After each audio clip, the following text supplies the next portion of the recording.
Olá, eu sou Renata Franco e a gente vai começar com Meio Ambiente em Debate. Hoje a gente trouxe vários especialistas em ESG de diversas formações para a gente discutir, né, se o ESG ele veio de fato para ficar ou se é só uma estratégia de marketing que as empresas têm utilizado para suas práticas, tanto na área ambiental quanto na área governamental e na área social.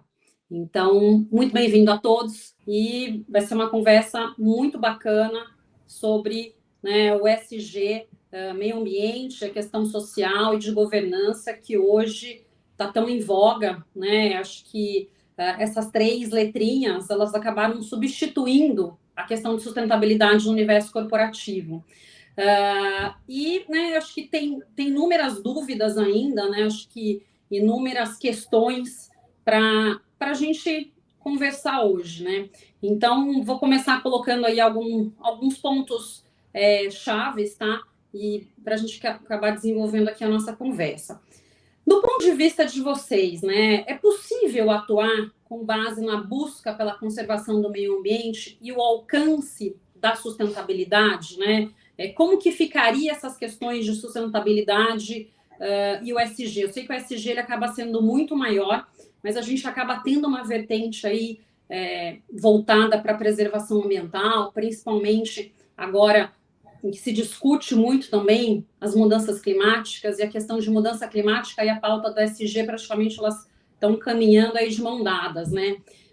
Como que vocês veem isso no cotidiano, né, no dia a dia aí das empresas? Quais as medidas podem ser tomadas, né? E como que as empresas têm se movimentado por esse caminho?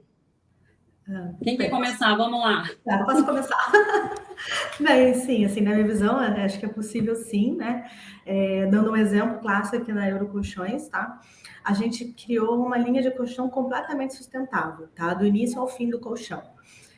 Pensando principalmente no meio ambiente. Então, o fio do tecido do colchão, a gente construiu ele através de garrafas PETs retiradas do oceano e das praias do oceano. Então, a gente retira essas garrafas PETs e cria um fio super sedoso, super macio e que vai por cima do colchão. E, além disso, toda a estrutura do colchão também é toda sustentável. Então, a mola, a gente usa mola reciclada, de aço reciclado, né? Desculpa. A espuma, a gente usa espuma também reciclada, que a gente tem na nossa fábrica, que é Comais. Então, só para ter ideia, em um colchão, a gente recicla 61 garrafas PETs, 2 quilos de alumínio e mais ou menos 3,5 kg de espuma. Então, a gente consegue realmente trabalhar o meio ambiente e criar um produto sustentável. Isso é bem interessante. Muito bacana. E, Edson, acho que isso vai muito também na questão da economia circular, né? Exatamente. Se a gente pensar também, por exemplo, na logística reversa, no dia a dia, né? A gente também trabalha com isso. Quando você compra um colchão, ele vem embalado no plástico e com os papelões na ponta para proteger o produto.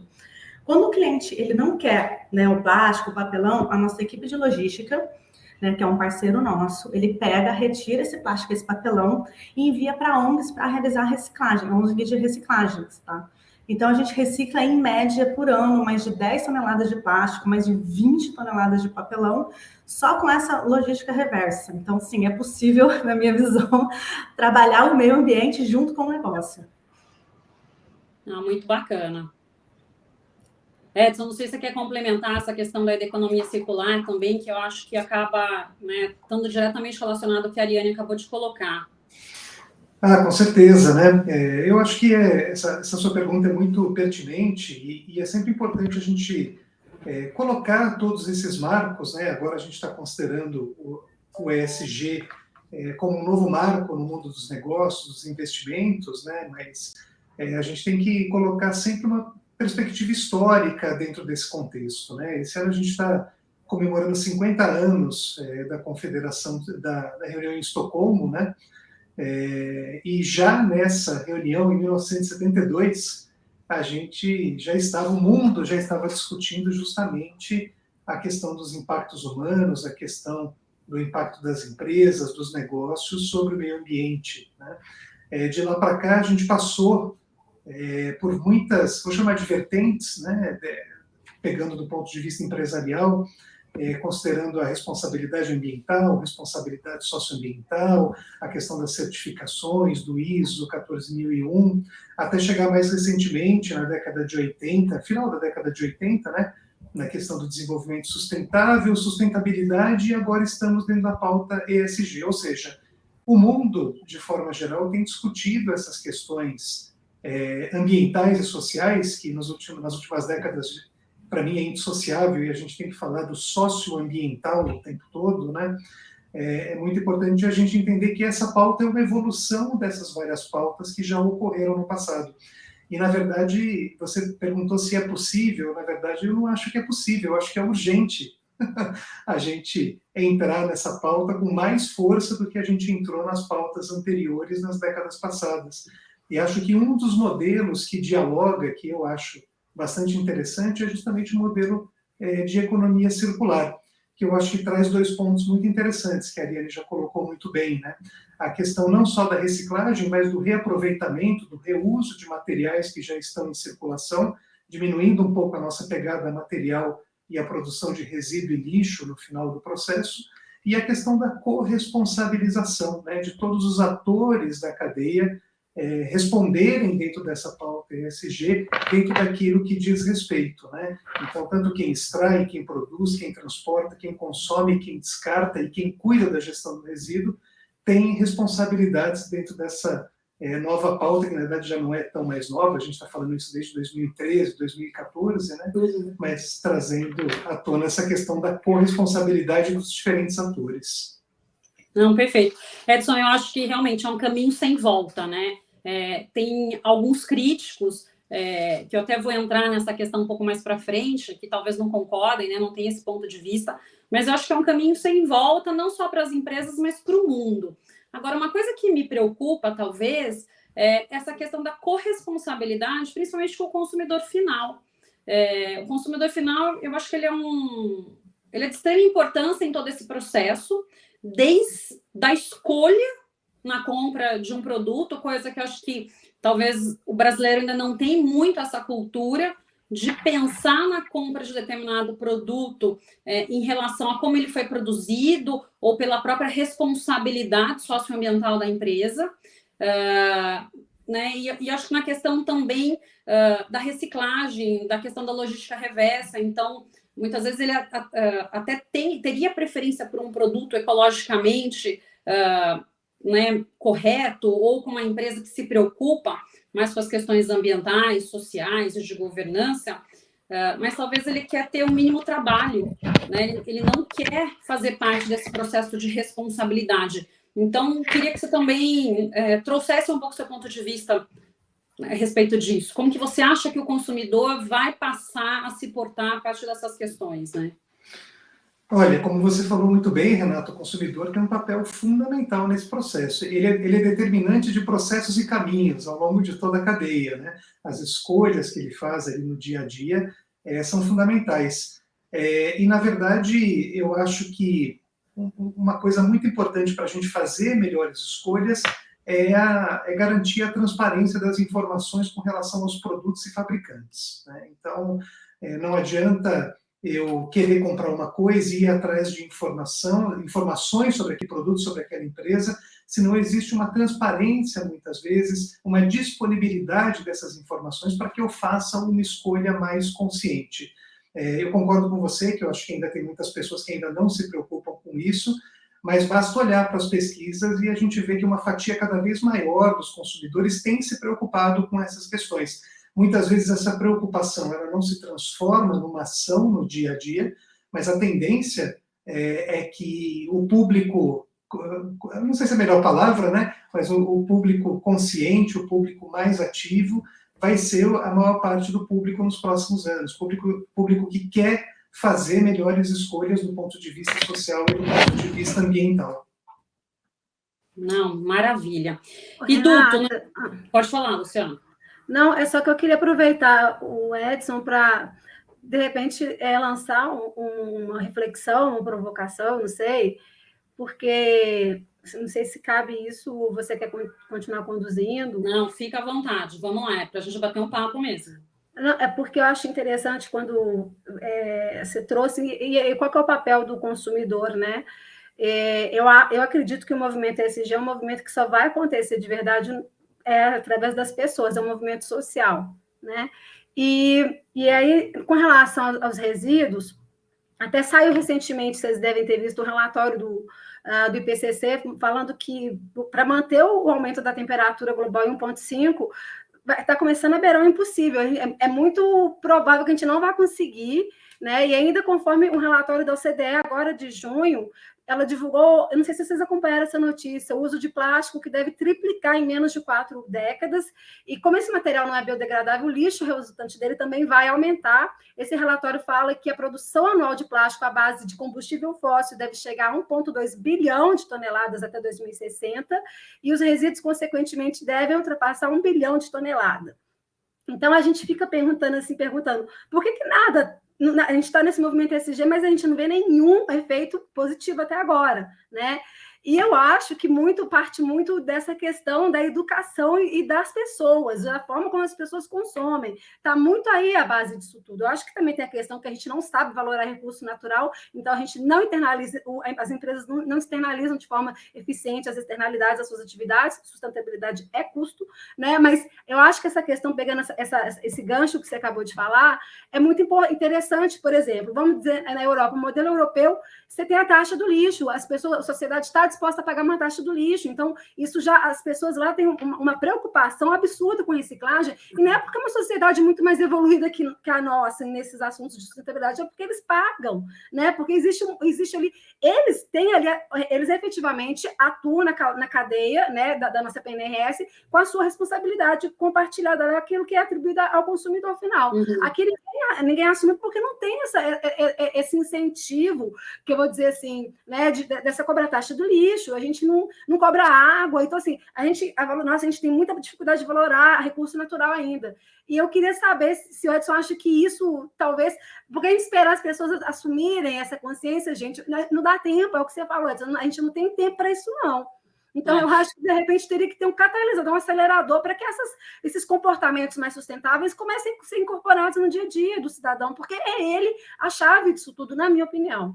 O Duto está querendo falar, eu já vou te dar a palavra, Duto. E só para acrescentar também, Luciana, eu acho que é uma questão cultural, né? Uma vez lá atrás eu escutei que o brasileiro ele tem uma necessidade, talvez, da embalagem. Eu, particularmente, não vejo isso, né? Mas quando eu morei... O brasileiro está acostumado com abundância, Renata, sabe? Quando eu morei na França, em 98, uma coisa que me chocou, a gente ia para o supermercado comprar sabão em pó, amaciante, você levava a sua embalagem e enchia como se fosse uma máquina de refrigerante, né? Você enchia simplesmente o conteúdo. E o nosso refil... Né? Isso já tem... As pessoas não aceitam refil, não aceitam, né? Então, refil é um plástico. Então, assim, tem todas essas questões que estão ligadas, né? Tem um aspecto cultural que eu vejo... E o aspecto da gente morar num país... E o aspecto da gente morar num país rico. Todo país que, normalmente, historicamente, tem um recurso em abundância, ele tem esse problema que a gente tem, porque a gente não está acostumado com escassez. Exatamente. Né? Então, exatamente. Vamos lá, não sei se o Edson quer complementar, o Duto quer falar. Eu queria fazer uma conexão entre o que falou o Luciane e o que falou o Edson, porque a gente tem realmente uma mudança muito grande de comportamento, desde o relatório Brundtland lá atrás, passando por toda a construção, até da Rio 92, né? E a COP de Paris, a COP de 2015, ela criou compromissos e mexeu o doce, fez uma confusão e todo mundo teve que cair para dentro. Ancorado num processo de redes sociais que evoluiu, que chamaram inicialmente de belief-driven buyers, né? Os caras que decidiam compra por seus impulsos, até o que é o novo valor de marca definitivamente importante hoje, que é a confiança. E as pessoas solicitando às empresas que façam coisas por elas que o poder público não pode fazer, porque não tem política pública, porque ele não apoia. Eu não acho que seja só a cultura do brasileiro, não, a cultura mundial. A gente vê isso, eu estava fazendo um trabalho na Itália agora e o problema é o mesmo. Quer dizer, as pessoas se mexem quando a porca aperta. Não se mexem mesmo. Então, a gente tem uma mudança muito grande, porque no ESG, que a gente precisa tomar muito cuidado para ele não virar o grande passador de pano dessa história, porque a hora que você coloca o que há de novo no ESG, ele traz, em relação ao relatório Index, que foi a ferramenta imediatamente anterior que tentou cruzar a matriz social e colocar o social para dentro, esse assunto agora ele virou uma... A governança foi o que trouxe as empresas para dentro disso, foi onde as empresas encontraram respaldo para um diálogo, para uma criação de consciência e para poderem se manifestar e dizer o que estão querendo. Então, tem muita empresa que está querendo muito mais virar intenções em marketing do que transformar a realidade com projetos transformadores, disruptivos e que realmente estão fazendo a roda girar, entendeu? Eu acho que isso é uma coisa muito importante de colocar nesse tempero, porque desde o fim das utopias socialistas, do fim da era de ouro do capitalismo, desde o fim daquela confusão toda dos anos 70 que desagou onde a gente chegou agora, e mais a pergunta que o Inácio Sachs fazia lá atrás.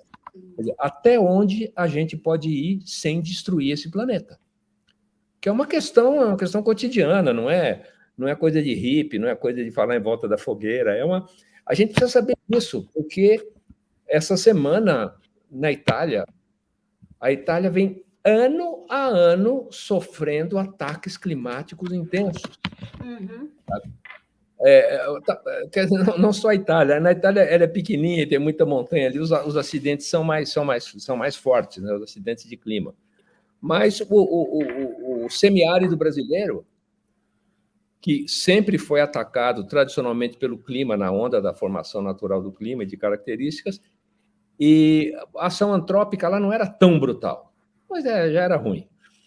Mas agora piorou, cara. Piorou muito. A savanização da Amazônia está aumentando, fora incêndio criminoso, fora o crime da madeira ilegal, do garimpo, isso tudo que a sociedade sempre fechou os olhos para isso, e as empresas também.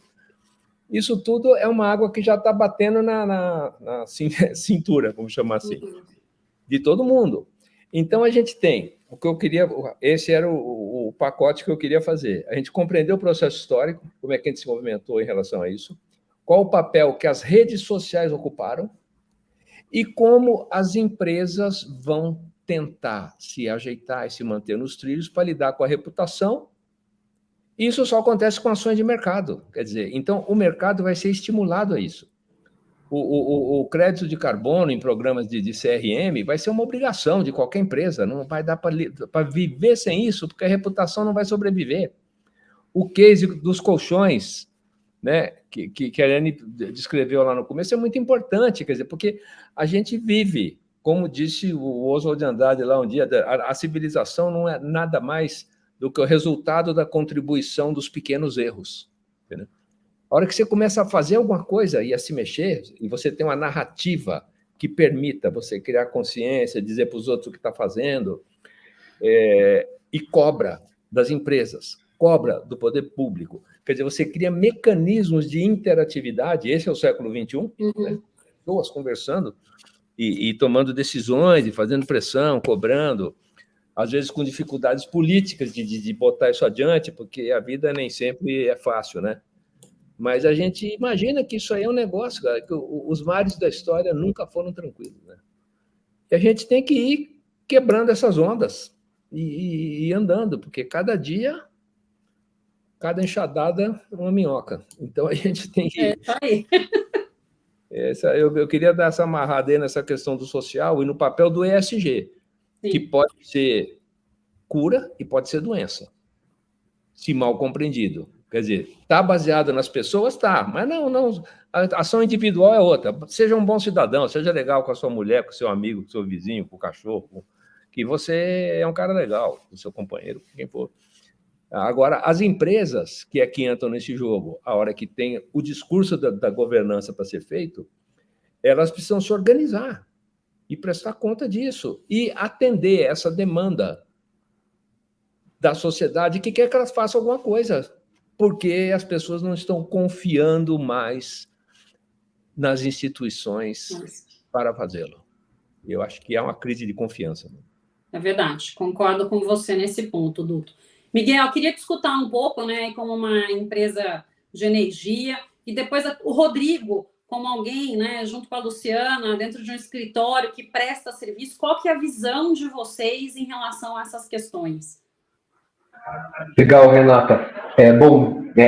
Assim, complementando tudo que foi falado e pegando um gancho também justamente essa questão das ações das empresas acabam sendo iniciadas realmente com foco em marketing, né? Porque, de certa forma, os investidores, o mercado está olhando para isso e, consequentemente, pressionando as empresas a se mexer. Mas o que eu queria trazer de reflexão também é que esse movimento ele está sendo percebido, obviamente com algum atraso aqui no Brasil em relação a outros países, mas está, de certa forma, sendo percebido em grandes empresas que estão se movimentando, estão colocando colaboradores dedicados exclusivamente a isso, né? Muitas vezes colocando um setor inteiro para cuidar dessa questão do ESG, e isso é muito importante, obviamente, e por mais que agora não traga resultados tão importantes como a Luciana comentou, mas obviamente que no médio prazo deve vir algum tipo de resultado, mas as pequenas e médias empresas, elas acabam, de certa forma, ficando de fora disso, né? É muito difícil para o pequeno empresário, ele, com todos os desafios que ele tem aqui dentro do nosso mercado, da nossa realidade brasileira, é muito difícil ele estar a par disso e ele conseguir ter um envolvimento e ter funcionários dedicados a isso. Então, a reflexão que eu queria trazer é que, obviamente, as grandes empresas têm um papel fundamental, até por todo o market share que elas têm, mas as pequenas e médias empresas também, elas têm possibilidade de começar a se mexer em relação a isso, né? E hoje existem ferramentas, existem possibilidades, de certa forma, de trazer elas mais próximas para a questão ambiental, para a questão social, que também é extremamente importante, e para a própria governança, né? Acho que é importante a gente ter em mente que não só as grandes empresas elas têm que se mexer e estão fazendo isso, mas as pequenas e médias empresas devem buscar soluções e cada vez mais estarem preocupadas com isso. Até porque, como já foi falado, isso é algo cultural e eu concordo plenamente que cada vez mais o consumidor deve estar atento a isso e tentar sempre valorizar as empresas que estejam em linha com esses requisitos, né? Mas acho que faz sentido a gente olhar também para esse pequeno empresário, né, para essas pequenas empresas que empregam, né, se olhar a nível Brasil, são empresas que empregam talvez a maior parte de colaboradores.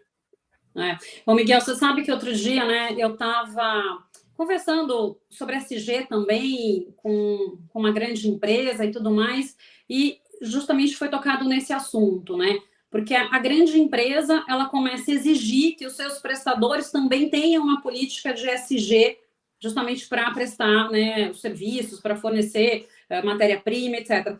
Mas, às vezes, para o pequeno, né, tem tantas outras prioridades que o ESG acaba ficando para depois. E daí foi colocado, né? Mas até essa questão de você repartir esse conhecimento, de você ajudar a preparar esses seus fornecedores, simplesmente você não impor que do dia para a noite todo mundo passe a ter práticas de ESG, isso também faz parte, né, das questões ali do social e de governança dessas grandes empresas. Então, por que não elas fomentarem, né, ajudarem a esses prestadores se adequarem a essas novas práticas ou a fomentar outras práticas nos processos internos de cada uma delas para que possam cumprir as exigências que elas estão fazendo. E tudo está conectado, né? Você, é óbvio, eu acho que essa mudança é uma mudança que tem que partir de todos, mas quem detém o capital acaba ditando um pouco mais as regras. Então, por que não, além de ditar essas regras, não ajudar na formação dessas médias e dessas pequenas, né? Então, eu achei isso muito interessante, muito bacana, esse ponto de vista, e eu acho que vai acabar sendo tendência, né? E eu queria escutar, então, um pouco, né, do Rodrigo, um pouco da visão dele, de como advogado, prestador de serviço para essas empresas, como que tem acontecido isso, né, Rodrigo? Vou aproveitar o seu gancho, Renato. Eu acho que, de fato, eu sempre falo que para essa questão do ESG, a gente tem que analisar aí uma equação que tem alguns fatores envolvidos, né? Não só o consumidor, mas também as empresas e o próprio poder público, né? E começando pelas empresas, eu acho que a gente está num momento de transformação, né? Um momento histórico, como o Edson e o Duto comentaram, né, dessa parte histórica. Eu acho que nós estamos vivendo um momento histórico muito importante.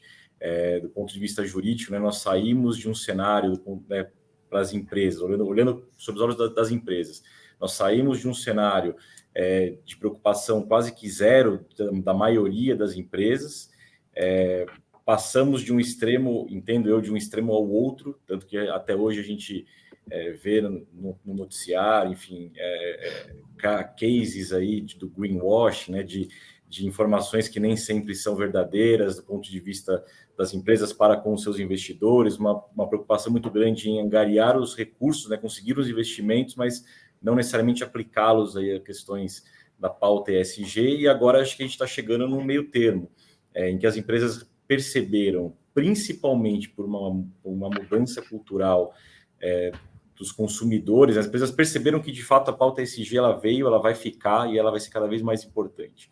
Então, acho que a gente passa por esse momento de divulgação das informações.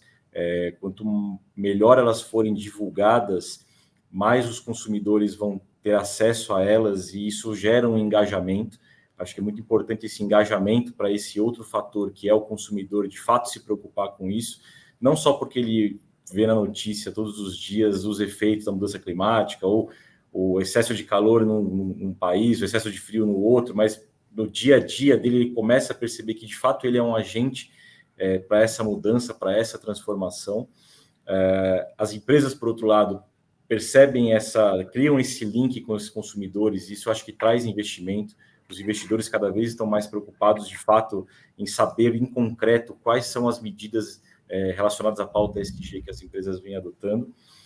Eu acho que esse movimento desses dois agentes acaba automaticamente criando aí uma movimentação por parte do poder público, que eu acho que desses agentes envolvidos hoje é o que menos, talvez, não colabora, não sei se essa é a melhor palavra, mas é o que talvez esteja em descompasso aí de preocupação com base no ponto de vista do consumidor e das empresas.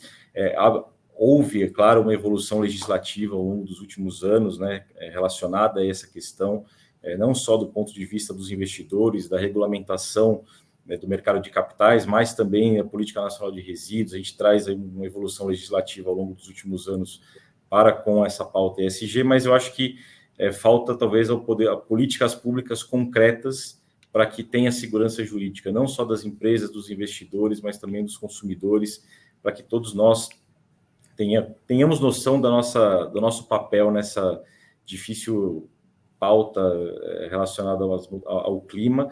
E como a Luciana mencionou, a grande dúvida é: será que vai dar tempo de nós chegarmos aí ao cenário ideal? Mas talvez um pouco de otimismo aqui da minha parte. Eu acho que a gente está num momento muito importante e é um momento chave para que essas pautas saiam do papel e a gente coloque efetivamente em prática.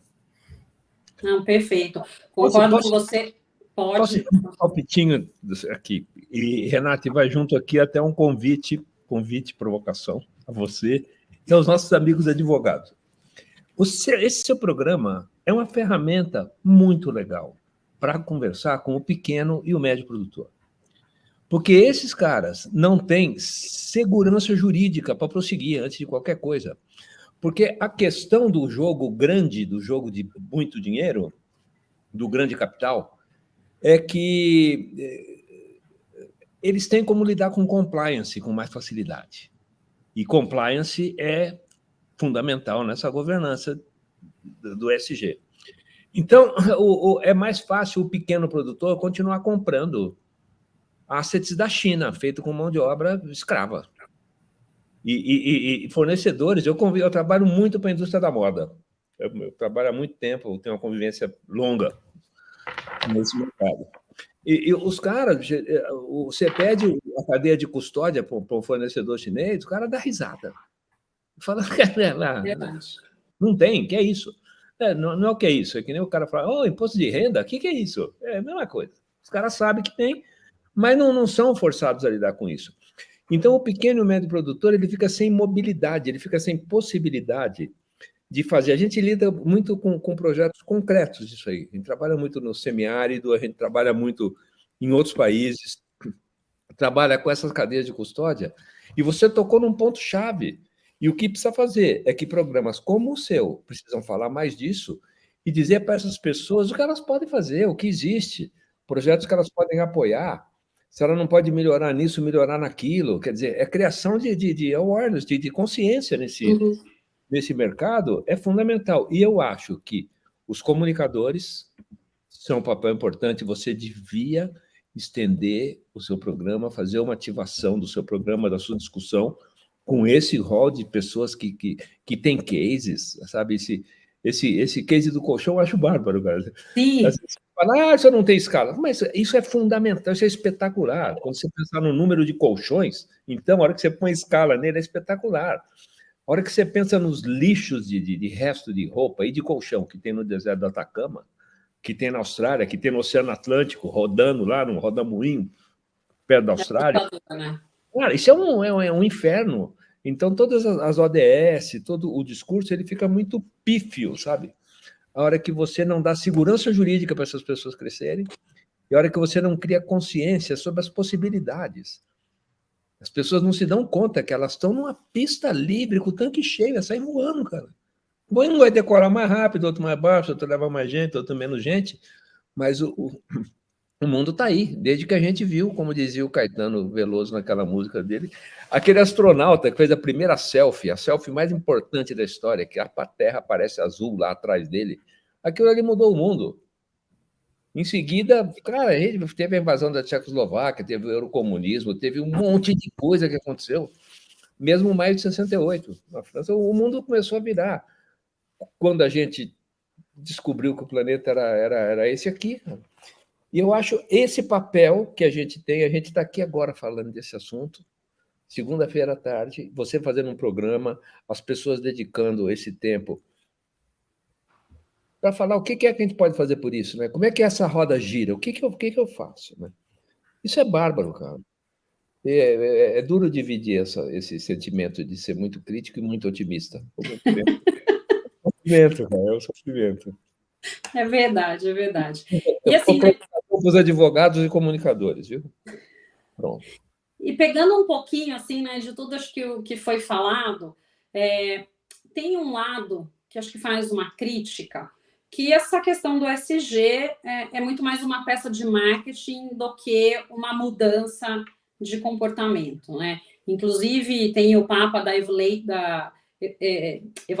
Evaluation, né, no mundo, que é um professor indiano, eu não sei pronunciar direito o nome dele, se vocês sabem o nome, puderem me ajudar, né, eu acho que é Asvat Damodaran, ele disse considerar o ESG um conceito exagerado na história do mundo dos negócios, né, que ele faz uma comparação até do ESG com uma tentativa de se tornarem igrejas, que faria com que as organizações passem a soar bem, mas de fato talvez não pratiquem tanto bem, né? Então é muito mais uma tentativa dos consumidores e legisladores terceirizarem obrigações que muitas vezes seriam deles. E vai um pouco até no que o Rodrigo colocou da falta de protagonismo, né, dos governos, de tomarem um pouco mais à frente essas questões que são super importantes. E eu queria escutar um pouco de vocês, né? O que vocês veem, o que vocês acham dessa visão que esse professor indiano ele coloca? Eu acho que talvez é uma visão aí um pouco, não sei se deturpada, um pouco negativa a respeito do ESG. Eu acho que como qualquer nova ação, né? Não vou nem falar que é imposição, mas uma nova cultura que talvez esteja surgindo dentro dos mundos do negócio, que não é só mais o meio ambiente, mas a gente tem que se preocupar com a governança, com o social, essa questão que você colocou, né, Duto, que acho que a questão dos produtos vindo da China é super importante, porque a gente teve, há anos atrás, muitas empresas daqui deixaram de produzir no Brasil para que a produção fosse na China por conta da mão de obra, dos custos operacionais. Então, o produto acabaria saindo muito mais em conta. E hoje, talvez a gente esteja repensando esse modelo, mas ao mesmo tempo que a gente repensa, a gente acaba sendo refém né? Porque hoje acho que grande parte da maioria dos produtos acaba sendo proveniente da China. Então, o mundo inteiro acaba compartilhando de uma prática que talvez não faça mais sentido, que é uma prática que não preserva o meio ambiente, que não tem regras para essas questões sociais e trabalhistas, então que talvez vá em desencontro a tudo que a gente, né, tudo que está se tentando construir em relação a boas práticas nesse novo ambiente de negócio. Então, mais uma provocação aí para vocês, né, se vocês puderem comentar um pouco sobre essas questões. Então, eu posso começar rapidamente assim, Renata. Eu acho que, com base nessa provocação mesmo, tá? Focando nesse, vamos dizer, lado B do ESG. O ESG essencialmente uma maneira de entender o que as empresas, né, e organizações estão fazendo para demonstrar quão sustentáveis elas realmente são. Né? Então, eu acho assim, o ESG ele busca essa prestação de conta por parte da empresa. A forma como ela está construindo o seu resultado. E aqui eu queria fazer um parêntese, porque eu acho que é justamente essa cobrança que parece que ainda não encontrou um equilíbrio, né? Entender qual que é a responsabilidade da empresa. Um exemplo para ilustrar, essa transição energética na Europa, que encareceu substancialmente a energia, né, no continente, mesmo antes da pandemia.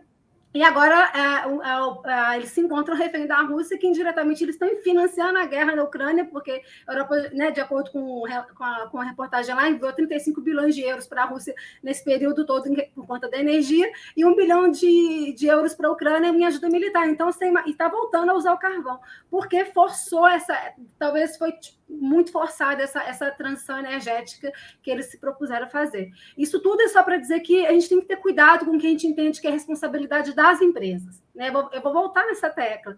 Desde o surgimento do conceito de desenvolvimento sustentável, quando você coloca nesse tripé em igualdade linear, ambiental, social e econômico, e você faz uma análise linear, você distorce a função principal, o núcleo moral da empresa, que é lucro, gente. Né? As empresas elas têm que operar em conformidade legal, integridade corporativa, sem compliance não existe ESG, né? Tem que ter um programa forte de compliance, mas não dá para ir muito além disso, porque aí existe muito além disso, porque você começa a incentivar esse greenwashing. Né? No mundo ideal, as empresas elas assimilariam, elas absorveriam o real custo da sustentabilidade, que é essa internalização das externalidades negativas, no seu empreendimento de forma contábil. Mas isso só vai acontecer de fato quando a gente aprender a valorar os recursos naturais. Aí a gente tem uma política nacional de pagamentos por serviços ambientais em andamento ainda, mas engateando. Então, a gente ainda está engateando nesse tema de valoração de recurso natural. Né? Então, para finalizar, só aqui também assim, eu acho que é uma crítica válida, Renata. Lógico que tem um lado muito positivo, sim, toda essa discussão, mas a gente tem que tomar cuidado, porque aí na minha prática jurídica do dia a dia, as empresas, às vezes, no afã de querer publicar relatórios de sustentabilidade, elas começam a adotar medidas pulverizadas, ações pulverizadas, né, em busca desse selo ESG. E não faz um programa de compliance robusto, porque compliance, quando você coloca ali no papel um compliance ambiental, por exemplo, você está assumindo responsabilidade. E aí todo mundo, espera mais um pouco, eu vou esperar. Aí começa a fazer, mas eu tenho um programa aqui de inclusão, um programa de não sei o que, um programa só para esse presidiário, não sei o que. Aí vai fazendo E olha, eles são ótimos, tá, gente? Eu não estou tirando, isso é muito bom, mas isso não é ESG, na minha opinião. Porque você vai criando um relatório, você vai fazendo essas ações pulverizadas, e esse relatório vai ficando com uma cara de e-book, cheio de infograma, que mais parece uma solução estética e discursiva do que um relatório que está prestando conta. Né? Então, eu acho que a gente tem que tomar cuidado, sim. Novamente, eu não acho que a solução passa só pela empresa. E talvez seja esse o grande problema. Né? Só para finalizar, assim, para ilustrar também, eu tenho uma empresa que está tendo alguns órgãos, entes públicos estão começando a cobrar taxa de gás de efeito estufa. Né? E gente, falei, mas isso é uma atrocidade do jeito que está sendo feito, a base de cálculo, enfim, isso eu não vou entrar em detalhe. E aí eu fui pegar, tem um programa que vai mensurando a emissão de gás de efeito estufa nos municípios, nesse estado, eu não vou nem falar assim, porque desse estado específico, e cada município, esses municípios mais industrializados, a fatia da indústria é minúscula. O problema de transporte de deslocamento, locomoção... As fontes móveis, né? Muito maior. Então, você quer jogar para a empresa uma responsabilidade de mudança climática, não sei o quê. Gente, é óbvio que a empresa faz parte do processo, mas ela não pode ser a grande protagonista disso, isso não vai dar certo. Entendeu? É o que eu estou falando. A empresa, ela nasceu para gerar lucro. É lógico que hoje, como ele constrói o lucro, faz todo sentido, faz toda a diferença, né? O mundo ESG exige posicionamento, exige essa preocupação reputacional. Mas eu acho que a gente tem que fazer a coisa com um pouco mais de calma aí com relação a esse afã de responsabilizar a empresa para assumir esse protagonismo. Você sabe que eu penso como você, eu penso exatamente a mesma coisa, que essa transferência de responsabilidade não é saudável, ela não é atividade fim das empresas também. Quer dizer, as empresas é que vivem do mercado, que estão escravizadas na reforma neoliberal, escravizadas ao mercado, não dão um passo sem ele, elas não podem se mexer sem levar em conta a rede social. Os caras cancelam a sua rede social e param de comprar de você. É muito ruim, as pessoas estão decidindo suas compras a partir daí, e o tal do lucro só acontece depois da compra. Quando você envolveu o consumidor nesse jogo, não tem jeito. Então, é preciso muita atenção e é preciso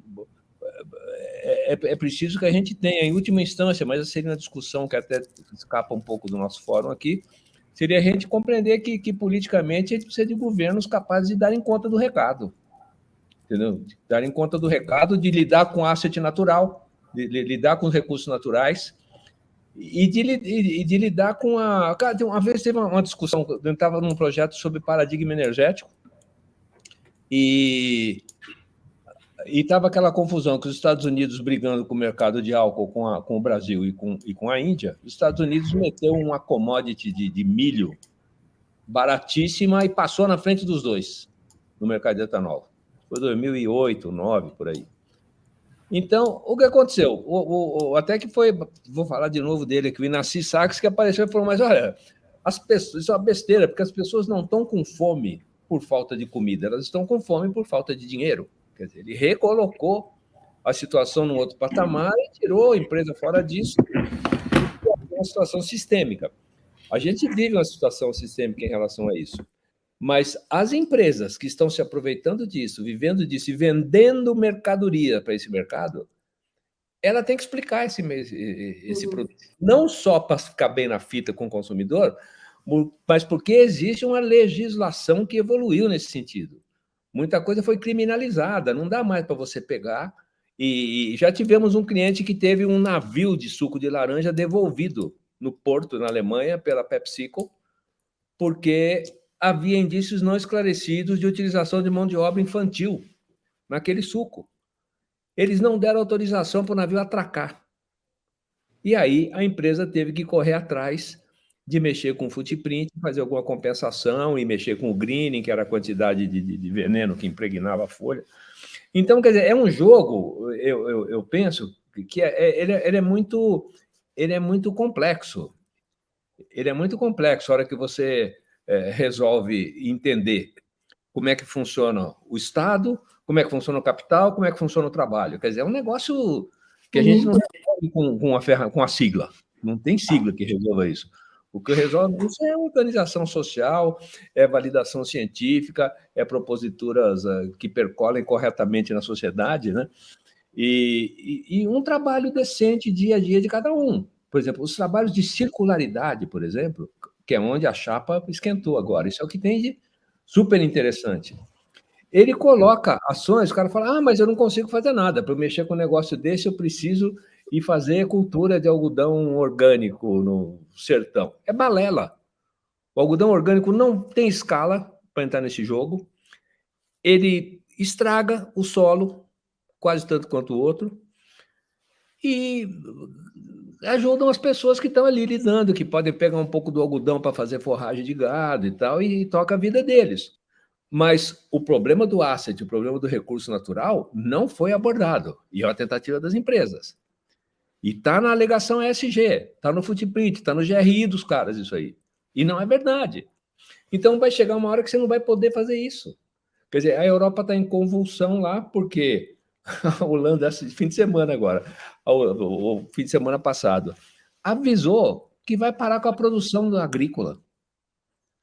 A projeção é que pare, vai ter uma diminuição brutal, porque o terreno da Holanda está inteiro ocupado com produção agrícola e não há mais dinheiro para subsidiar a agricultura, na razão de $1 bilhão por dia, que é o subsídio europeu à agricultura.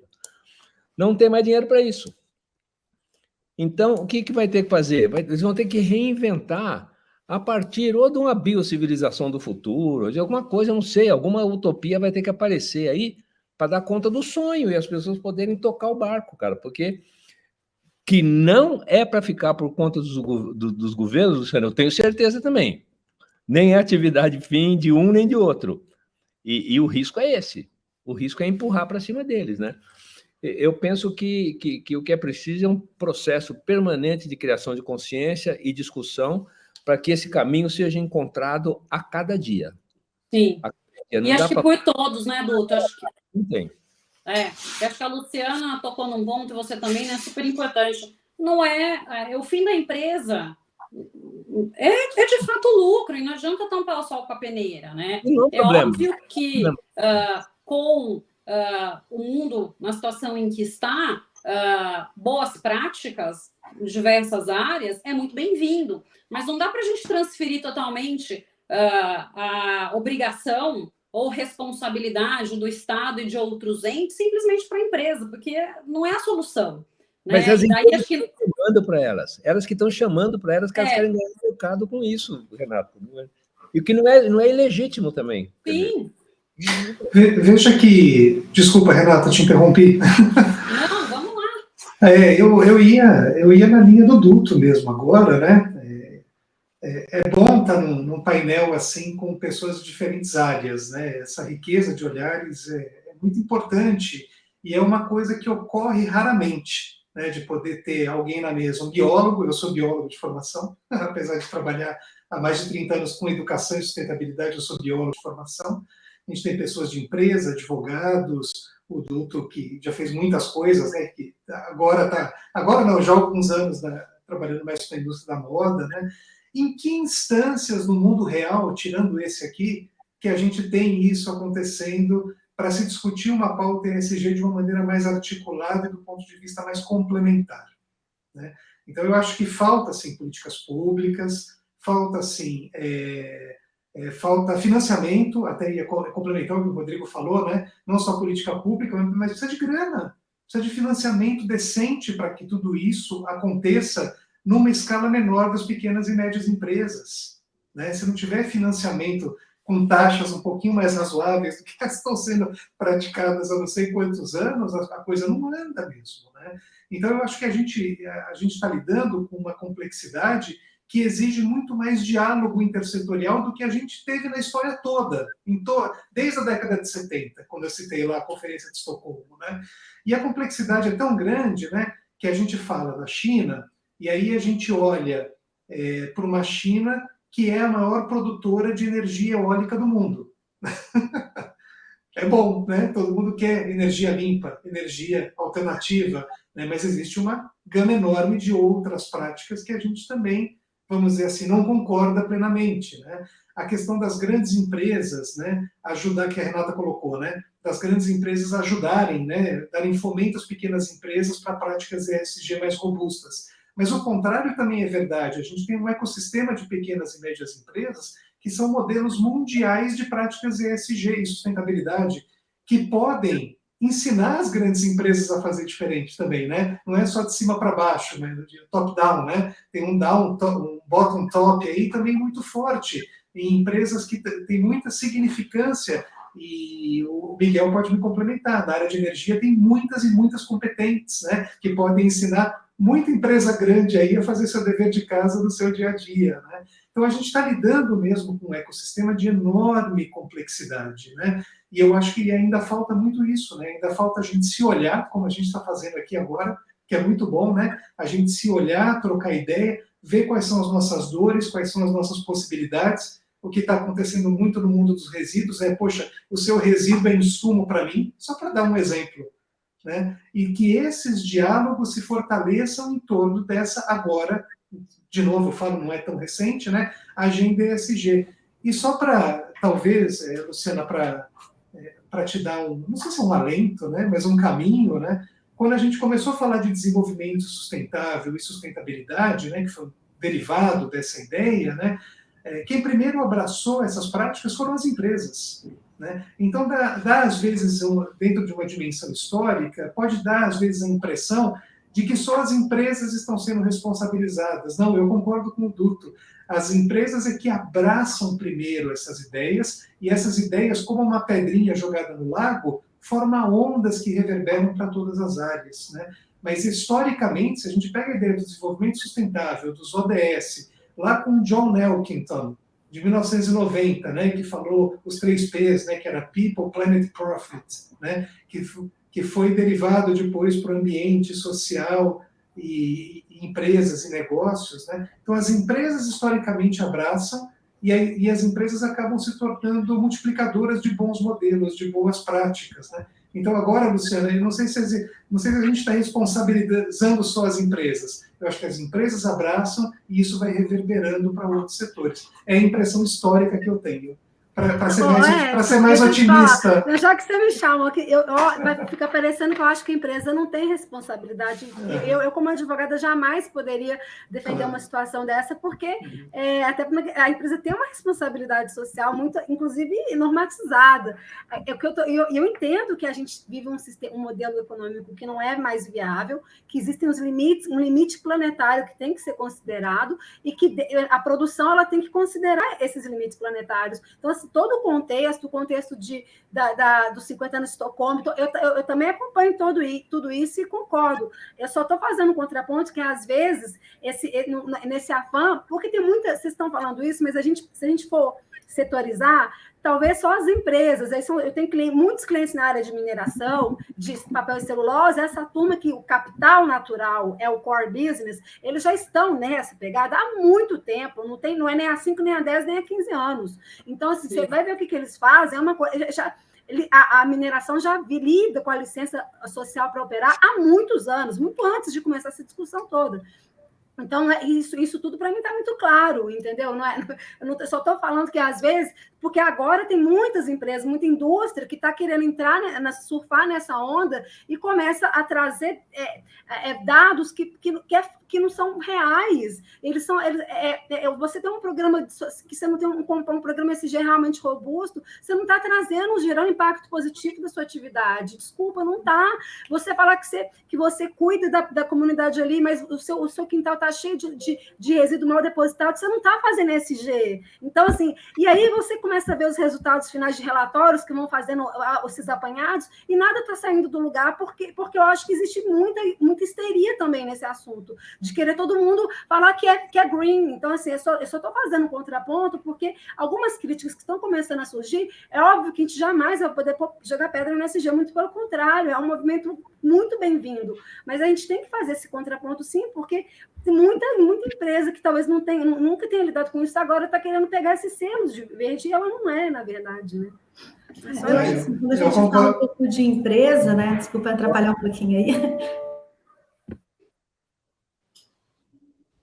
Por favor, Ariane. Acho que ela travou. Bem agora? Bom, então enquanto ela volta... Não, Luciana, eu concordo plenamente com você. Eu também acho preocupante, assim, essa coisa de agora temos que correr atrás e vamos fazer de qualquer jeito. E de novo, é a questão da complexidade, né? Acho que vai funcionar melhor para uns e pior para outros, né? Mas e mesmo aqueles que funcionam pior, que seja um estímulo a pensar essa transição de um momento para o outro. Né? Acho que para isso, para reflexão, às vezes para a prática, como você falou, não funciona, não é isso, né? Mas para o estímulo de reflexão e de exercício nessa direção, eu acho que é válido também, de novo, não para todas, mas para muitas empresas. Deixa eu fazer uma pergunta, e daí acho que o Duto já comentou alguma coisa, acho que você, Edson, também, e a Luciana também levantou, né? Eu, pelo menos, sinto que algumas empresas até têm receio de apresentar, né, de colocar para o mercado todas as ações, de fato, que acabam fazendo por receio. Às vezes você favorece um, o outro se sente prejudicado, então de receber mais críticas do que reconhecimento pelos trabalhos que estão sendo feitos, né? Ainda mais nesse mundo digital que a gente vive e que talvez seja muito fácil criticar. Então, né, como que vocês estão vendo isso, né? A Luciana acho que comentou, talvez, dessas ações que muitas vezes são pulverizadas, mas o que às vezes eu vejo é esse receio, de fato, de se colocar, de se apresentar, muitas vezes, o que está sendo feito. Então, faz internamente, às vezes não conta para todo mundo, né? Mas tem ali as boas práticas.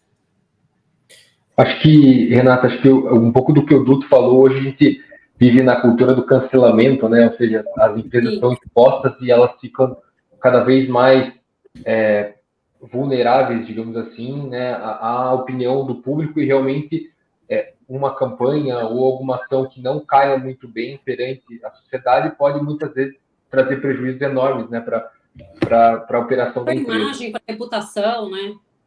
Exatamente. Então, acho que tem muito disso também, mas eu acho que o caminho que a gente está seguindo, achei muito, muito interessante a fala do Edson, muito importante realmente sobre essa questão da economia circular e das empresas realmente puxarem para si, meio que querendo dar um exemplo para a sociedade, né, querendo ajudar as pessoas a entenderem esse conceito.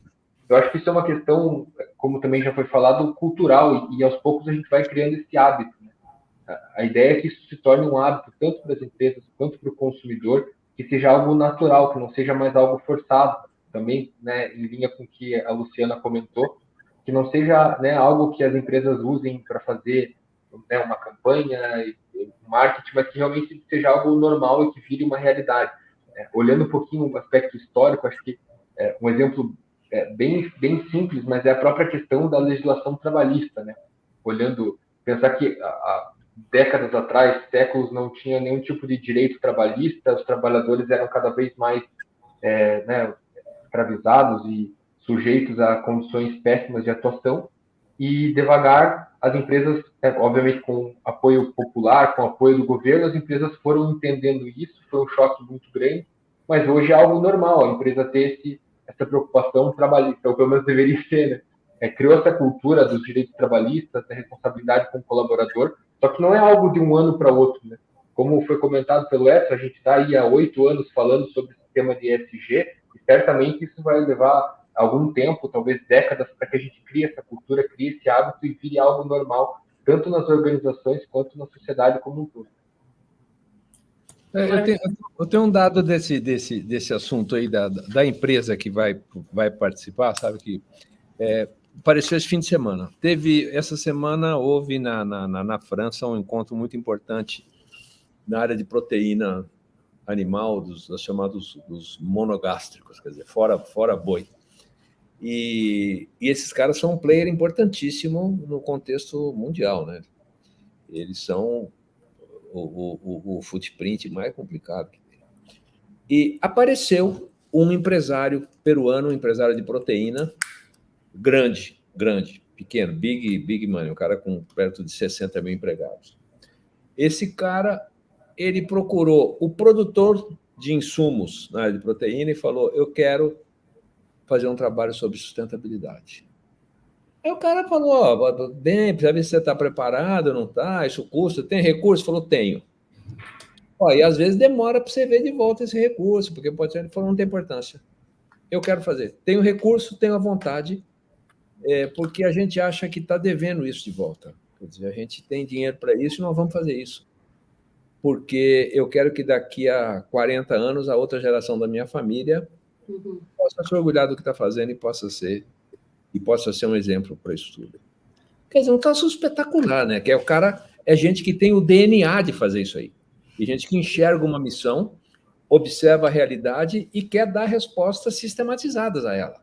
Quer dizer, não é um empresário que está se sentindo pressionado ou querendo ficar bem na fita. Ele está querendo construir um legado, quer fazer um dia melhor que o outro.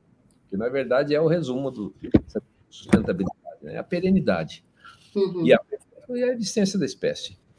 Aí tem o cara que ele tem... Se ele depende para ter o lucro dele de vender camiseta feita com mão de obra escrava na Indonésia, amigo, desculpa, para de fazer esse produto, faz outro produto, faz outra coisa, porque daqui a um pouco você vai ser preso. Daqui a pouco o mundo vai mudar para um outro caminho, né? Para um outro lugar. Então tem esse negócio, sabe? Uhum. Eu penso que isso das pessoas se mexerem para fazer alguma coisa tem que ser uma coisa vista à luz da civilização, da legalidade, do que se discute, que se conclui, sabe? Então, eu penso que dá para todo mundo se mexer. Cara. Dá para todo mundo se mexer, o cara ter condições de dimensionar uma tarefa que caiba nele, no negócio dele. E se for uma empresa grande e que com um DNA para isso, a gente conhece outras empresas que têm fundos de investimento espetaculares para meio ambiente, espetaculares, desde antes, desde lá de trás. Na verdade, esses caras desde o relatório Brundtland, que é o de 78, acho. E esses caras põem dinheiro, eles põem 12% do que eles ganham, e não é pouco, é uma empresa de bilhão e tanto anual. É uma empresa enorme, e eles põem 12% nesse negócio. Apoio a comunidades, produtos, segurança de produto, sourcing, sabe? Mas põem por DNA, porque querem pôr. Então, daí que eu digo o otimismo que a gente é obrigado a ter uma hora. A hora que você vê que é possível, sabe? Que tem gente fazendo, tem gente atenta para a extinção de biodiversidade. Tem empresas que estão atentas para isso e fazem por missão, porque acham que tem que fazer. Então, não é chegar neles e falar, quero que você me dê uma satisfação aqui, porque não tem como eu vi outro dia isso, reclamando num debate que não tinha um vice-presidente transexual na empresa do cara. Sabe? Isso é outro problema, quer dizer, pode ser uma constatação, pode ser uma coisa para se refletir, mas não é propriamente...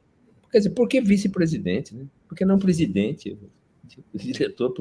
Por que não oportunidades iguais, né? Como bandeira? Mas tudo bem, se leva a reflexão, se leva a gente a entender, mas não dá para você ter um pleito específico e pressionar a empresa por causa disso. Nem empresa, nem cidadão. Não pressionar ninguém merece. Pressão se está atuando na legalidade, na conformidade do contrato social, sabe? Eu acho assim, só Ariana, que eu tinha caído. Ia falar, né? Gente, desculpa. Eu acho até complementando aí, todo mundo está falando e tal, eu acho muito importante, pelo menos, de qualquer tamanho de empresa, falar do ESG, né? Mas ela não tem que ser dita como marketing, que vocês estão falando. Eu acho que ela tem que estar dentro da essência, dentro da estratégia da empresa, né? E usar o marketing, ele é consequência do que está sendo feito.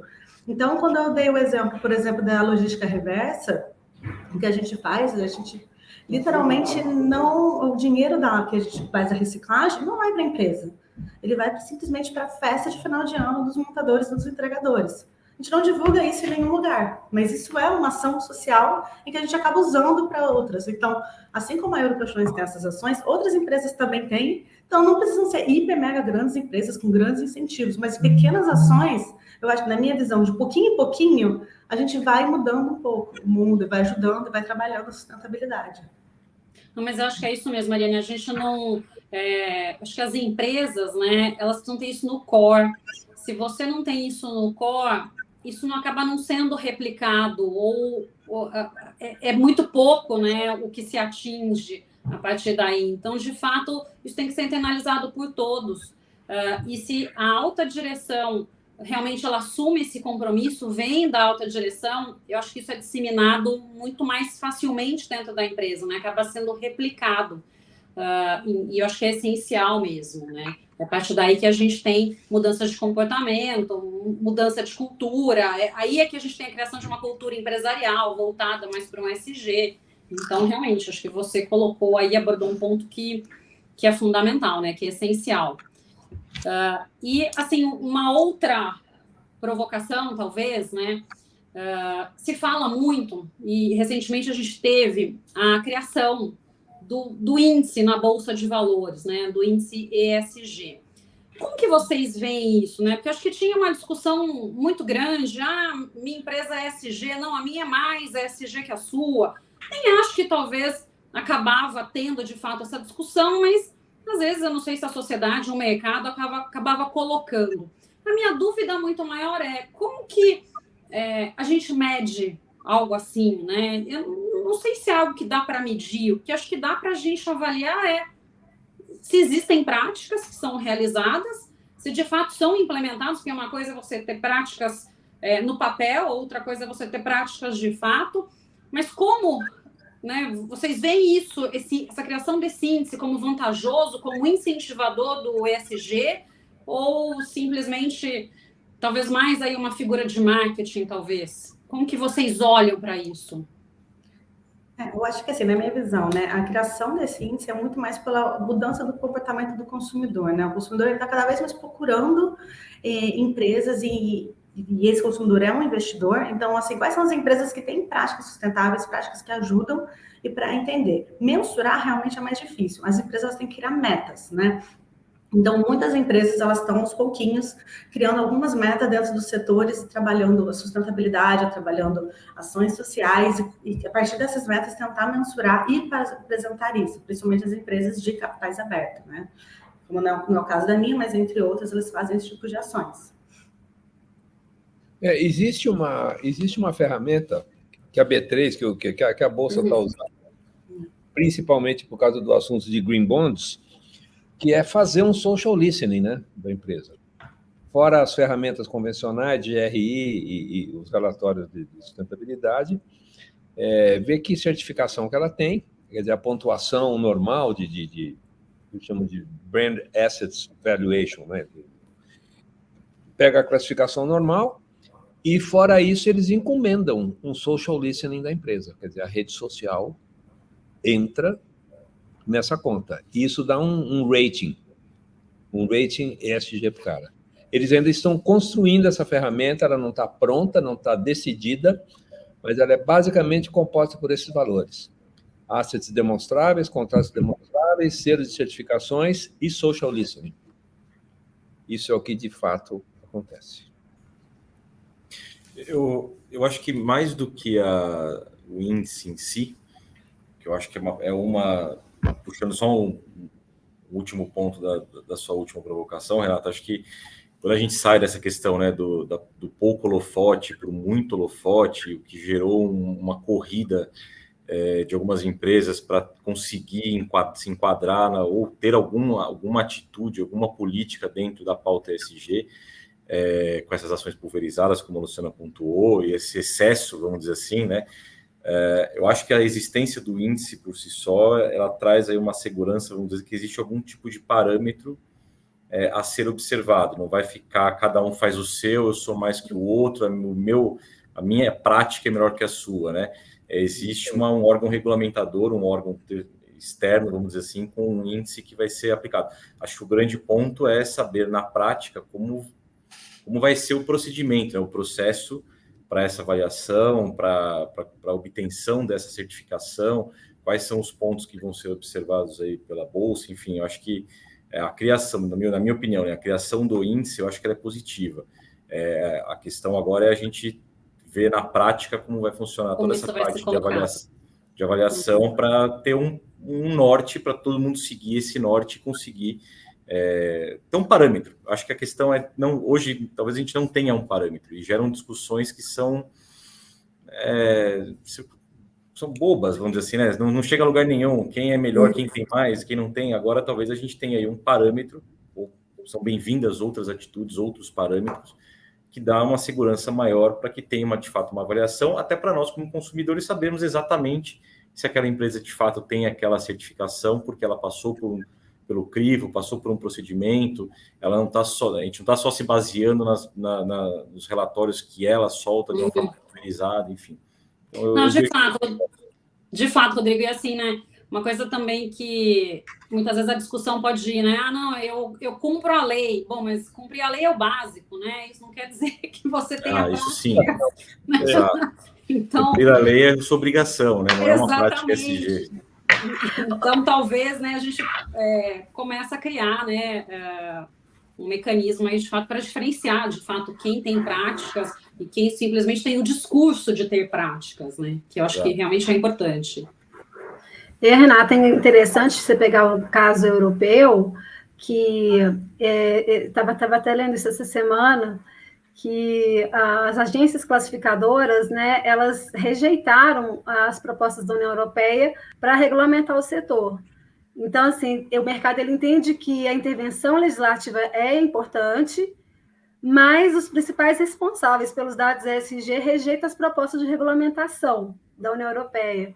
Eles dizem que, aí tem uma justificativa que eu achei interessante, que eles falaram que não considerava, aí eu estou falando da MSCI, London Stock Exchange Group, eles falaram que não considerava necessária uma intervenção regulamentar por conta da incipiência do mercado e o rápido desenvolvimento de serviços para apoiar a compreensão dos riscos e oportunidades ESG. Né? Então, eles entendiam que um código de conduta apoiado pela indústria seria suficiente, porque essas agências classificadoras têm um poder enorme, né? Elas que definem quem que vai seguir. Então, achei interessante esse contraponto também, né? Muito bacana, muito importante. Mais alguém quer colocar alguma coisa? Eu acho, sempre quando parte para o quanti, eu acho legal, né? Porque aí você começa realmente a olhar para os lados e ter um pouco de parâmetros de comparação, né? Então, o quantitativo, ele ajuda muito nessa direção, e esse índice vem ao encontro dessa necessidade mesmo, né? Agora, um ponto fundamental é esse, né? Que indicadores que estão sendo utilizados, né? E se esses indicadores que estão sendo utilizados demonstram ou apontam que efetivamente essas empresas estão sendo boas para o planeta e para as pessoas, né? Que elas não estão simplesmente diminuindo o que é negativo, mas estão criando práticas mais regenerativas, né? Acho que esse é um caminho muito importante, né, na criação desses indicadores, né? E uma vez que esse indicador está criado, que esse índice está criado e esses indicadores, que isso não vire uma cartilha, vamos dizer assim. Agora está aqui, eu tenho que fazer isso, tenho que fazer isso, tenho que fazer isso para garantir a minha boa pontuação, né? Porque, ao mesmo tempo que o quantitativo é bom, muitas vezes ele acaba limitando a criatividade das próprias empresas em procurar novas possibilidades dentro dessa agenda ESG, né? Então, que o indicador traga, assim, luz, né, às diferentes empresas, mas que não ingesse também práticas mais criativas que podem surgir aí nos próximos anos. Não, maravilha. Gente, olha, infelizmente... Tem um exemplo muito claro e recente disso, que foi com a questão de commodities na Índia. Havia um grupo lá medindo quantas refeições um determinado segmento, era um segmento enorme, não me lembro agora, não quero falar bobagem, da população, que eles comiam 1,3 refeições por dia. Aí houve, na Bolsa de Londres, um movimento de incentivo junto aos caras do pregão para aumentar o preço das commodities, que estava vendendo pouco em commodity, que precisava subir o preço das commodities. Aí subiram o preço das commodities e essa população passou a comer 1,1 refeição por dia, que comia 1,3.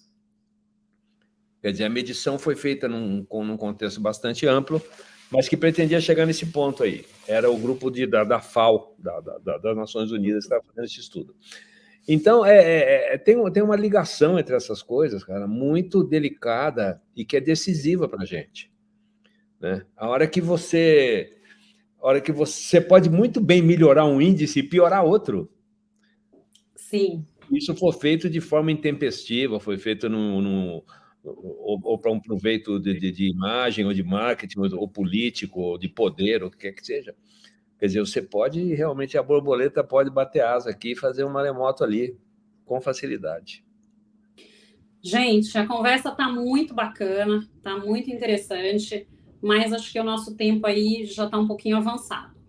Para a gente finalizar, eu queria pedir, tá, de forma bem rápida, bem sucinta, que cada um de vocês pudesse deixar aí uma mensagem para a nossa audiência, mas uma mensagem assim, muito mais direcionada no que a gente pode fazer, o que as empresas podem fazer no seu cotidiano para a gente adotar práticas ESG.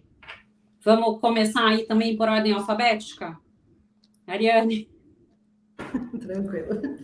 Eu acho que, assim, pequenas ações, né? Eu acho que se você não sabe por onde começar, você começa com pequena ação. Então, olha para o teu dia a dia. Você usa plástico no teu refeitório? A quantidade de papel que você imprime? A sua entrega, você usa muito gás carbônico no transporte? O que você pode fazer? Então, começa a estudar o que você tem e vai pequeno. E depois você vai pensando maior, vai escalando e vai criando outras ações. Maravilha. Duto. Até a mesma coisa, prestar atenção e procurar dar soluções sistematizadas para problemas grandes, pequenos, médios e mínimos. Quer dizer, as coisas você tem que pensar, olhar, refletir e sugerir alguma coisa sistematizada para que aquilo vire verdade, né? Pareça com a vida.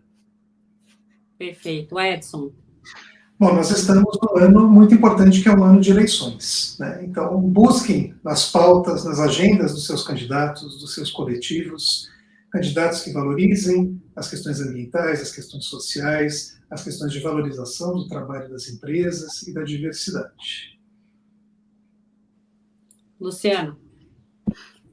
A ONU lançou agora, recentemente, um movimento que chama 1.5 Degree Lifestyle.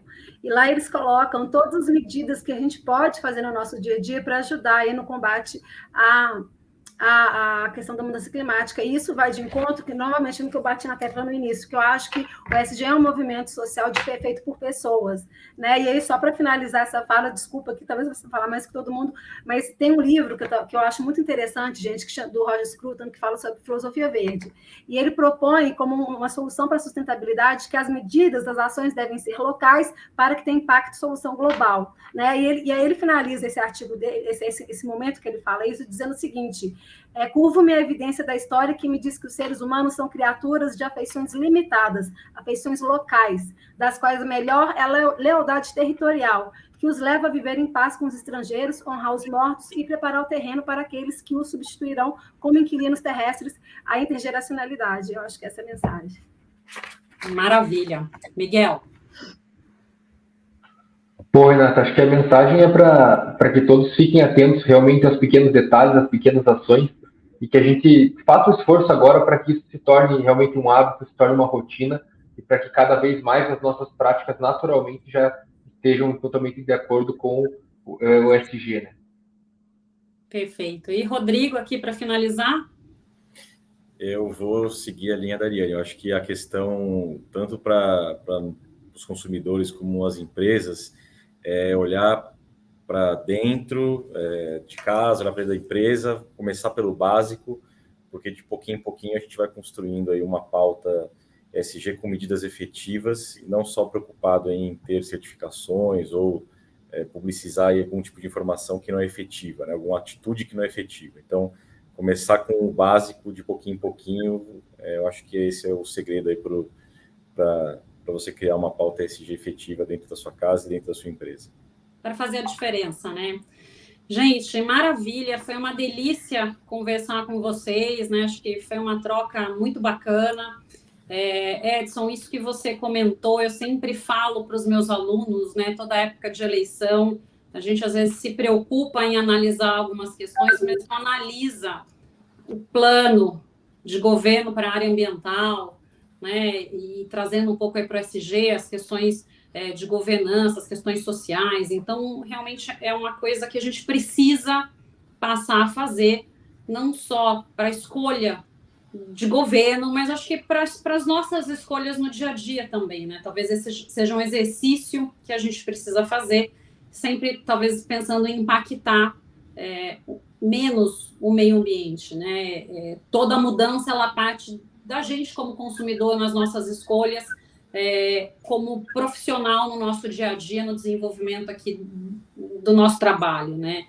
Então, eu acho que é isso, foi muito bacana. Eu sei que tem muito mais coisa aí para a gente conversar, né? Conforme vocês iam falando, vinham me surgindo muitas ideias, muitas questões, mas eu acho que vai ficar para um segundo debate, né? Então, queria agradecer a participação de todos, a Ariane, Duto, o Edson, a Luciana, Miguel e o Rodrigo, tá? Eu acho que foi muito bacana a participação de todos no programa de hoje.